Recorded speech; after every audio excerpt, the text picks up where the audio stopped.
Hi అండి. మా ఇంట్లో అందరికీ ఆల్ టైమ్ ఫేవరెట్ అయిన కర్రీ అండి ప్రాన్ కర్రీ.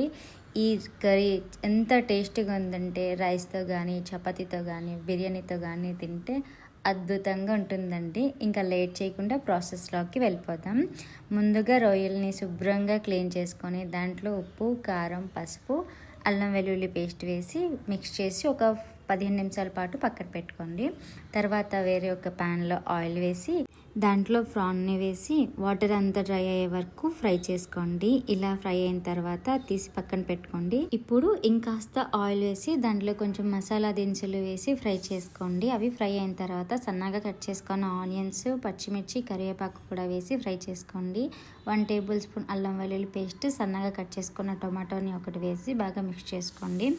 దాంట్లోనే రుచికి సరిపడేంత ఉప్పు, కారం, పసుపు, ఇంకా జీరా పౌడర్, ధనియా పౌడర్, గరం మసాలా వేసి బాగా మిక్స్ చేసుకొని ఒక 5 to 10 మినిట్స్ మీడియం ఫ్లేమ్లో కుక్ చేసుకోవాలి. అలా టమాటాలు కుక్ అయిన తర్వాత ఫ్రై చేసుకున్న రొయ్యల్ని వేసి బాగా మిక్స్ చేసుకోండి. దాంట్లోనే కొంచెం వాటర్ పోసి బాగా మిక్స్ చేసుకొని ఒక 10 మినిట్స్ కుక్ చేసుకుంటే రెడీ అయిపోయిందండి ప్రాన్. ఈ వీడియో నచ్చితే సబ్స్క్రైబ్ చేసుకోండి.